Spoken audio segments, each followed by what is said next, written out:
Kumusta mga pare? Ano nangyayari? Ngayon, pag-uusapan natin kung bakit nagiging mas popular ang mga road trips sa Pilipinas sa buong mundo. Simulan na natin. Ano ang mga nakatagong hiyas at sikreto na nagpapa-espesyal sa mga road trip sa Pilipinas?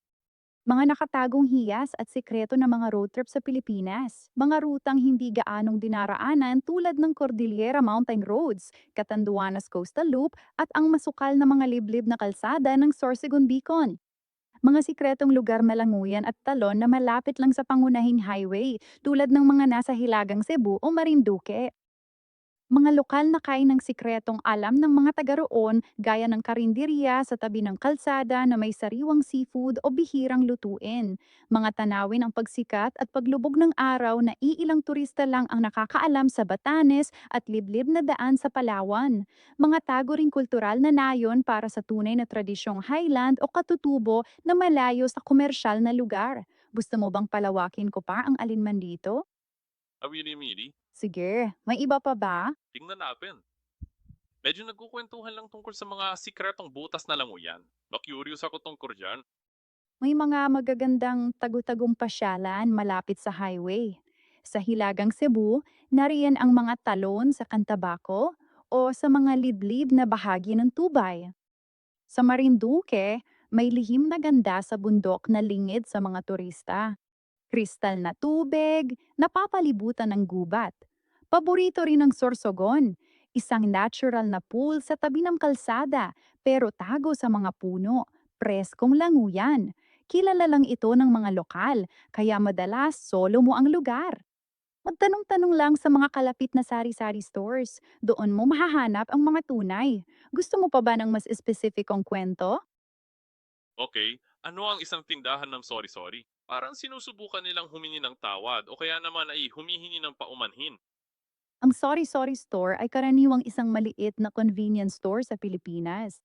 Isipin mo ang isang sari-sari store. Kahit saan ay meron nito. Bintana lang ito sa isang bahay kung saan tumatambay ang mga lokal. Perpektong lugar ito para magtanong tungkol sa mga sikretong languyan. Ituturo ng may-ari o ng mga tambay ang magagandang lugar nang walang pag-aalinlangan.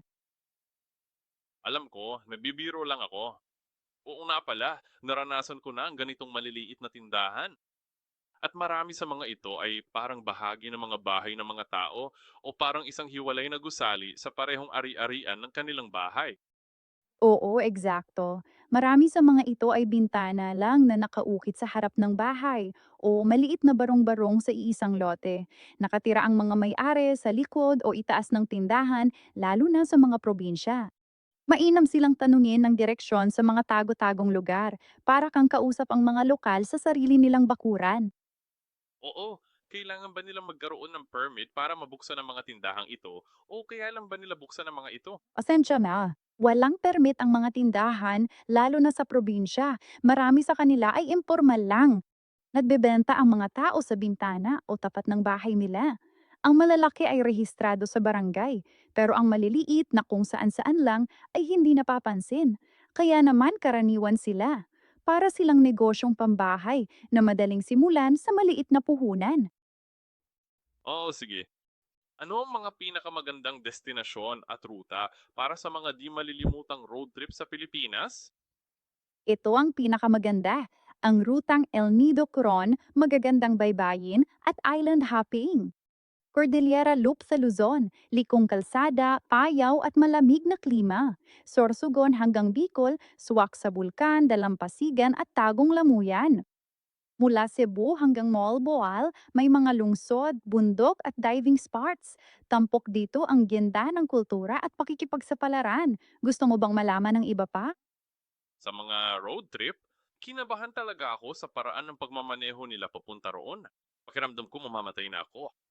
Madalas yung feedback ng mga first-timer. Mukhang magulo ang pagmamaneho rito sa simula. Maraming nag-overtake, mga motorsiklong sumisingit, at busina imbes na signal light. Mas agresibo ito sa mga bansang kanluranin. Susi ang pag-igihan ito.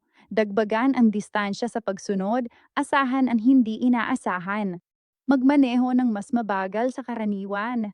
Pag sanay ka na sa ritmo, magiging madali na ito. Pero gets ko kung bakit nakaka-stress sa simula. Sa karanasan ko, mabilis magmaneho ang mga tao roon. Kaya kung mabadal ka, tiyak na magagalit sila sa iyo. Totoo yan. Kung masyadong mabagal ka sa highway, tsak na mabubusisina at matetailgate ka. Ang sekreto ay magmaneho ng may kumpiyansa, hindi dahil sa kaba. Manatili sa tamang lane, panatilihing matatag ang bilis at huminto kung may pila na sa likuran mo.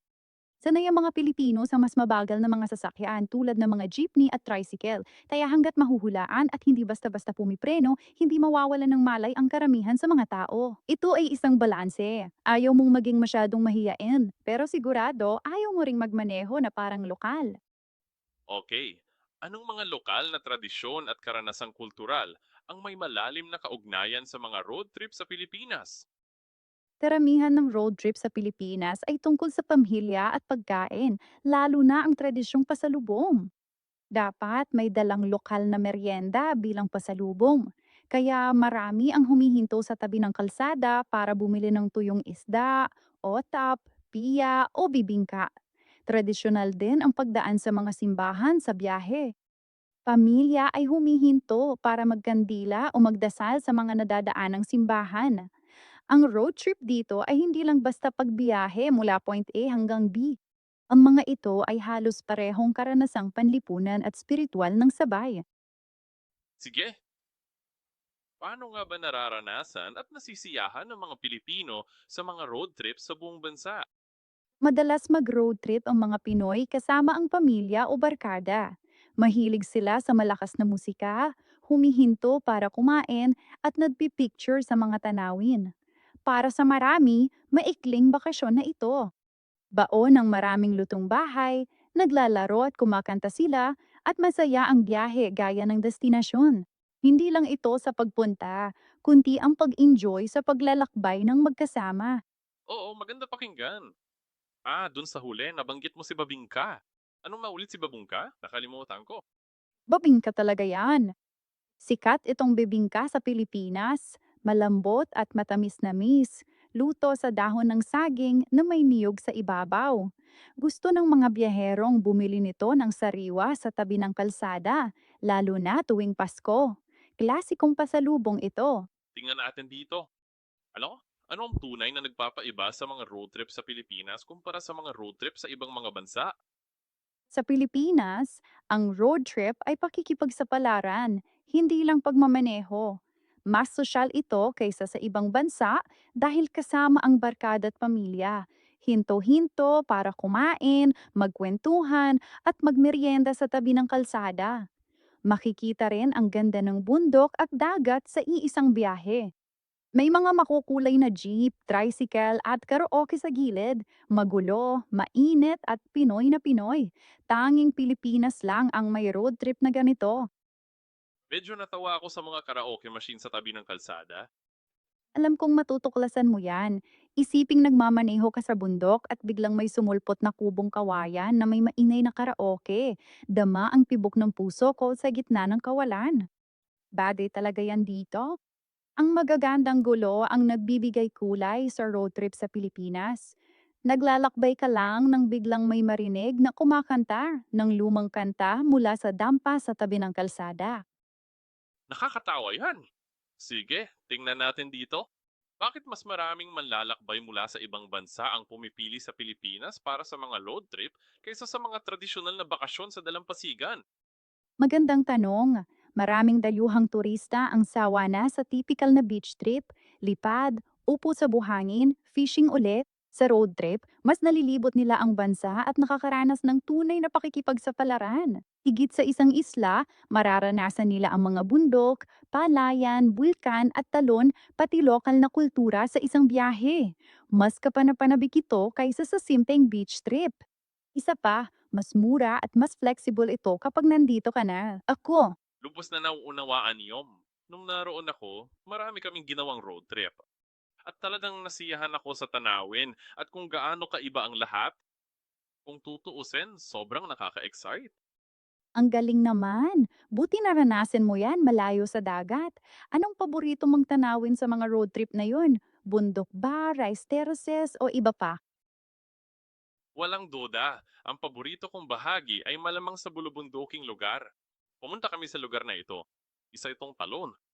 Lugar kung saan sa tingin ko ay Magaso Falls ang pangalan nito. At parang isa itong talon, papasok sa swimming pool at lalabas muli sa talon. Kaya parang natural na sinala ang swimming pool. Naisip ko lang na napakaganda noon. Parang kamangha-mangha. Magaso Falls, di ba? Kamangha-manghang natural na infinity pool na yan. Parang gawa ng kalikasan ng sarili nitong swimming pool. Gets ko kung bakit tumatak yan sa'yo. Malamig ba ang tubig o sakto lang ang presko nito? Medyo astig pero makakapresko, oo. Alam mo ba itong Magaso Falls? Oo, eto ang Magaso Falls. Sa totoo lang, may dalawa silang sikat. Isa sa Bohol at isa naman sa Kabangkalan, Negros Occidental. Yung nasa Negros ay may magandang natural na swimming pool na direktang dumadaloy mula sa talon, kaya nananatiling sariwa at malinis ang tubig. Kailangan pumunta ka sa Negros, di ba? Yung setup na inilarawan mo. Oo, ang galing nun. Napakaganda nito, dapat mong maranasan. Ang swimming pool na may dobleng talon ay isa sa pinaka-unique na languyan sa bansa. Mapapaisip ka na lang dito, paano ito naging totoo? Buti na lang may alaala ka nito. Oo, sigurado. At meron din kaming YouTube video nito. Naku, maganda. Magandang balikan siguro ang video na yan. Tumalon ba kayo mula sa mga bato papunta sa pool o lumangoy lang sa natural na basina iyon? Kako, Kasama ko ang ex ko, kaya ayoko talaga maalala ang partikular na parte na iyon ng alaala. Pero pinapanatili ko lang lahat ng video na ito dahil isang beses lang ako nakapunta sa Pilipinas. At maranasan ito minsanan. Kaya oo, may katuturan talaga yan. Huwag itapon ng magagandang alaala kahit nabigo ang relasyon. Espesyal pa rin ang mga napuntahang lugar. Ramdam mo ang lamig ng tubig. Ang ganda nito. Sa'yo ang bahaging yan, hindi sa relasyon. Buti itinago mo ang mga video. Ang biyaheng yon ay once in a lifetime experience para sa'yo. sigurado. Baka hindi na ako makabalik sa Negro. Kaya oo, Mas espesyal ang kuha kapag di ka sure kung babalik ka pa. Kaya curious lang, kung makakabalik ka sa Negros, babalikan mo ba ang Magaso Falls o mas gusto mo sa bagong lugar? kung babalik ako, malamang iba na ang lugar na yon. Oo, may katuturan yan. Anong klaseng lugar ang gusto mong puntahan sa susunod? Gusto mo ba ng bulkan o malamig na baybayin? Pumunta kami sa isang lugar malapit sa Dalampasigan. Kaunti lang. Kaya malamang gusto kong bisitahin ng isang bulkan. Mukhang maganda. Maganda. Kung gayon, ang bundok Conlon si Negros ay perpekto para sa iyo. Isa ito sa pinakamaganda at aktibong bulkan sa bansa. Pwedeng i-hike ang bunganga ng bulkan sa isang araw o mag-overnight camping. Grabe ang view sa taas. Nakatayo ka sa gilid ng dambuhalang crater na umiusok. Mas nakaka-excite pa kaysa sa ibang beach. Gusto mo ba ang madaling daanan o ang mas mahirap na akyatin? Malamang isang madaling daanan. Depende yan sa kung ano ang ibig mong sabihin sa mahirap. Para ba akong cliffhanger? Tulad ni Sylvester Stallone na may piko at bato? Walang ganong kabaliw, haha. Pag sinabing hardcore, ibig sabihin buong araw na lakaran, matarik, mahaba at nakakapagod. Mas madali ang daan sa Conlon. Ilang oras lang na lakaran, hindi akyat bato, walang lubid o piko na kailangan, hiking shoes at tubig lang sapat na. Kayang-kaya ito. Malakas akong tao, kaya sigurado madadapa ako. Para dito, basta't mapanganib ito. Sige, ligtas ang madaling daan sa Conlon. Maayos na tray ito, mahaba pero paakyat lang. Nakakapagod ang diretsyong akyat, pero ligtas basta may lokal na gabay. Mas mahalaga ang tibay kaysa panganib. Karamihan ay natatapos ito ng 4 hanggang 6 oras, depende sa bilis. Mukhang maganda. Sige. Anong mga practical na tip at mahahalagang payo ang dapat malaman ng mga unang beses na bumibisita bago magsimula ng isang road trip sa Pilipinas? Narito ang mga pinakamahalagang tip. Mag-ingat sa pagmamaneho, agresibo ang mga driver, kaya manatiling alerto at handa. Palaging magtanong sa mga lokal.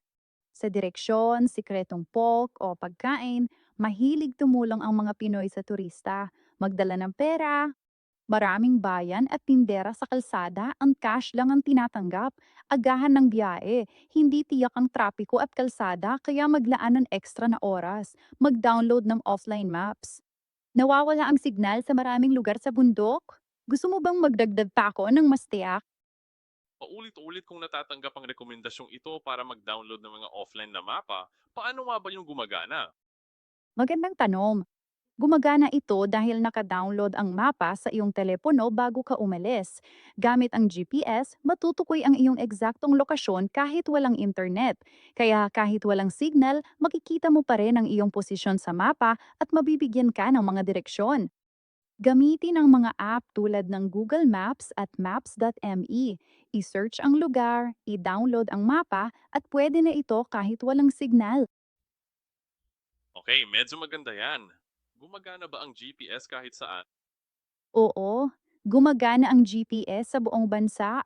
Kahit sa mga liblib na bundok, mahihirapan lang ito sa loob ng gubat o makikitid na kanyon kung saan harang ng puno o bangin ang satellite signal. Pero sa mga road trip at hiking trail na nabanggit natin, walang magiging problema. Sige, paano kung meron akong teleponong nakakabit sa satellite ng Starlink? Malaking tulong talaga yon sa Pilipinas. Bibigyan ka ng Starlink ng internet sa mga lugar na karaniwang walang signal ng telepono. Kahit may offline GPS, sa Starlink makakakuha ka ng live traffic updates, weather o tulong. Game changer ito sa mga road trip sa Cordillera o Palawan. Hindi ka talaga kailanman mapuputol. Maaari ko bang ikonekta ang Starlink sa isa sa aking mga iPhone? Oo, kaya mo. Meron na ngayong inilulunsad na direktang serbisyo sa cell ang Starlink. Pwede nang konekta ang mga iPhone sa Starlink satellite kahit walang dish. Pero limitado pa ito ngayon. Pang-text lang muna ito habang pinapalawak pa ang voice data. Ang high-speed internet ay kailangan pa rin ng dish. Para sa internet sa road trip, bumili na lang ng regular na Starlink dish. Ang road trip ko ngayon, nasa Washington State ako, kaya hindi ito mangyayari ngayon. Ha? Naisip ko na. Kung sakaling magplano ka ng road trip pabalik sa Pilipinas, ang pagdala ng Starlink ay isang natalinong hakbang, lalo na kung pupunta ka sa mga bundok o liblib na lugar. Gusto mo bang sabihin ko sa'yo kung aling Starlink kit ang pinakamainam para sa paglalakbay? Oo naman. Oo, sabihin mo sa akin ang tungkol dyan. Lahat. Sa mga road trip, Starlink Mini ang pinakamainam na pagpipilian para sa paglalakbay. Ito ay maliit, madaling dalhin at madaling ilagay sa backpack. Mas matipid ito sa kuryente kaysa regular na dish. Pwedeng gamitan ng power bank o car lighter habang bumabiyahe. Mabilis ang internet nito basta tanaw ang langit. Tamang-tama ito sa mga laging on the go. Mas mainam ang malaking karaniwang putahe kung nasa isang lugar ka lang. Pero para sa mga road trip, perpekto ang mini. Okay lang yan. Pwede mo ba itong gamitin gamit ang power bank para may konekta ito na parang USB o kung ano pa man? Oo, eksakto. Ang Starlink Mini ay may kasamang USB-C cable. Isaksak lang ito sa power bank o sa USB ng sasakyan at gagana habang bumabiyahe. Mabisa talaga ito. Tumatagal ito ng ilang oras sa power bank. Tamang-tama sa road trip. Mabuting malaman. Sige, naging interesante ito. May mga bagay kaming natututunan at ito ay isang masayang talakayan. Sana ay nagustuhan ninyo. Mag-iwan ng komento sa ibaba. Ipaalam mo sa akin ang iyong palagay. Kung mayroon pa yung gustong idagdag at ibahagi sa inyong mga kaibigan, paki-like, subscribe at magkita-kita tayo sa susunod na video. Kapayapaan, palabas. Tingnan nyo ang mga artist ko sa Spotify, mga kaibigan. Si Travis Reigns, mga awit ng country, lalabay. Popstar ko yan, ha? At meron tayong bagong AI rapper na nagra-rap tungkol sa pagiging isang AI overclock. At mayroon din kaming mga Etsy shop, ang Wallbloom Studios, kung saan gumagawa kami ng mga digital print at artwork ng cottagecore. Maaari mo ring itong makuha sa Candas. May mga tuwalya sa dalampasigan, kumot at marami pang iba. Tingnan din ang isa ko pang Etsy shop, ang Grand Tour Print Co. Kung saan ka makakakuha ng mga vintage na travel print, travel poster. Tingnan mo sila, mga pare. Maraming salamat po sa inyong suporta.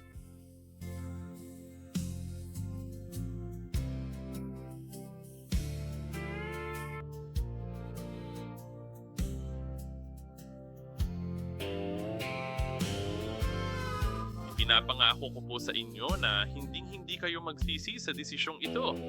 Maaari niyo pong pakinggan ang lahat ng aking mga musika sa Spotify.